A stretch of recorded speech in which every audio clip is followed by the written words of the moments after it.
एक जंगल में आमने सामने दो पेड़ थे। एक पेड़ पर चिड़िया घोंसला बनाकर रहती थी और दूसरे पर कौवा।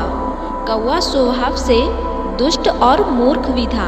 वह अक्सर चिड़िया को तंग किया करता था। वह जब दाना चुगने जाती तो कौवा उसके घोंसले में घुसकर उसके अंडे तोड़ आता। बेचारी चिड़िया रोकर रह जाती। कमज़ोर होने के कारण कौवे को वह कुछ कह नहीं पाती थी और ना ही उसका कुछ बिगाड़ पाती। वह हमेशा सोचती रहती कि कौवे को सबक कैसे सिखाया जाए। बहुत सोचने के बाद आखिर चिड़िया को एक उपाय सूझा। उसने कौवे के साथ दोस्ती करने का निश्चय किया। एक शाम जब कौवा अपने पेड़ पर बैठा काँव काँव कर रहा था, तभी चिड़िया आकर उसके सामने बैठ गई। 2 पल बाद चिड़िया बोली, कौवा भैया, आज तो बड़ा सुंदर गाना गा रहे हो, बड़ी मौज में हो, क्या बात है? कोई खास बात तो नहीं, बस यूं ही मौज आ गई और गाने लगा, कौवे ने प्रशंसा से फूल कर कहा।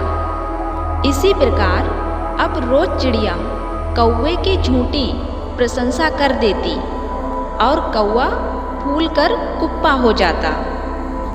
इस बातचीत का यह नतीजा भी निकला कि अब कौवे ने चिड़िया को सताना, उसके अंडे तोड़ना बंद कर दिया।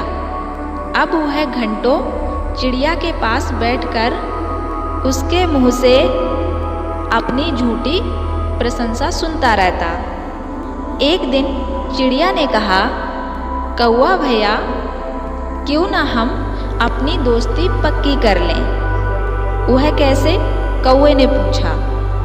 चिड़िया ने उत्तर दिया, हम दोनों एक दूसरे का अंडा खा लें, इससे हमारी दोस्ती और भी पक्की हो जाएगी। कौवा मान गया।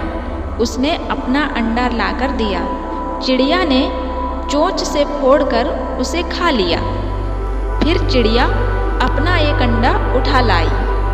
कौवा जब उसे फोड़ने लगा तो उसे रोकते हुए चिड़िया ने कहा, कौवा भैया, तुम्हारी चोंच बहुत गंदी हो रही है, पहले इसे पानी से धो लो, फिर अंडा खाना। ठीक है, मैं अपनी चोंच धोकर आता हूँ। कहकर कौवा उड़कर कुएं के पास गया और उसने पानी मांगा। कुआं बोला, घड़ा ले आओ और मुझसे पानी निकाल लो। तब कौवे ने कुम्हार के पास जाकर उससे घड़ा मांगा। कुम्हार ने कहा, कहीं से मिट्टी ले आओ, पहले घड़ा बना दूँ। कौवा मिट्टी के टीले के पास जाकर उससे मिट्टी मांगने लगा। तब टीले ने कहा, किसी हिरण को बुला लाओ, वह अपनी सींगों से मिट्टी खोद देगा। कौवे ने हिरण के पास पहुंचकर उससे सहायता मांगी। हिरण बोला, तुम तो जानते ही हो कि मेरा स्वभाव चंचल है, एक जगह खड़ा नहीं रह सकता। कोई कुत्ता ले आओ, वह मेरे पैर पकड़ के रखेगा, मैं सींगों से मिट्टी खोद दूंगा। यह सुनकर कौवा बड़ा हैरान और परेशान हो उठा।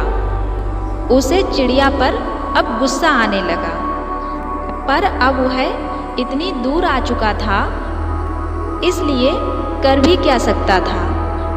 बिना चोंच धोए वापस जाना उसका अपमान था। तब वह गुस्से से एक कुत्ते के पास जाकर सारी बात बताते हुए बोला, कुत्ते भैया, अब तुम चलकर हिरण के पैर पकड़ के रखो ताकि वह सींगों से मिट्टी खोद दे। वह मिट्टी मैं कुम्हार के पास ले जाऊं तो वह घड़ा बना दे। तब वह घड़ा लेकर कुएं पर जाऊं, उस घड़े से पानी खींचूं और अपनी चोंच धोऊं।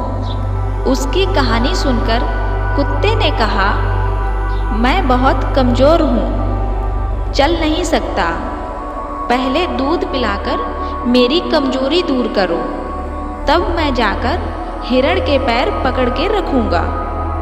वह सींगों से मिट्टी खोद देगा।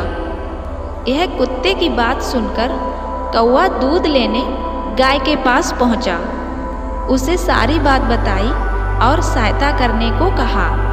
गाय बोली, पहले मुझे घास खिला दो, फिर मेरा दूध ले जाना। कौवा गुस्से से भरा हुआ घास के पास पहुंचा तो उसने कहा, लोहार के पास से खुरपी ले आओ और मुझे काट कर ले जाओ। घास ने ये कहा। किस्मत का मारा कौवा थक हार कर लोहार के पास पहुंचकर बोला, लोहार भैया, मुझे एक खुरपी बना दो जिससे घास काटकर गाय को खिला सकूं। वह दूध दे तो कुत्ते को पिलाऊं। कुत्ता हिरण की टांग पकड़े तो वह मिट्टी खोदे। मिट्टी ले जाकर कुम्हार को दूं तो वह घड़ा बना दे। उस घड़े से कुएं से पानी निकालूं और पानी से अपनी चोंच साफ करके चिड़िया का अंडा खा सकूं, जिससे हमारी दोस्ती और गहरी हो सके। सारी बात सुनकर लोहार ने पूछा, लाल खुरपी लोगे या काली? कौवे ने कहा, लाल खुरपी ही लूँगा। लोहार ने खुरपी आग में डाल दी।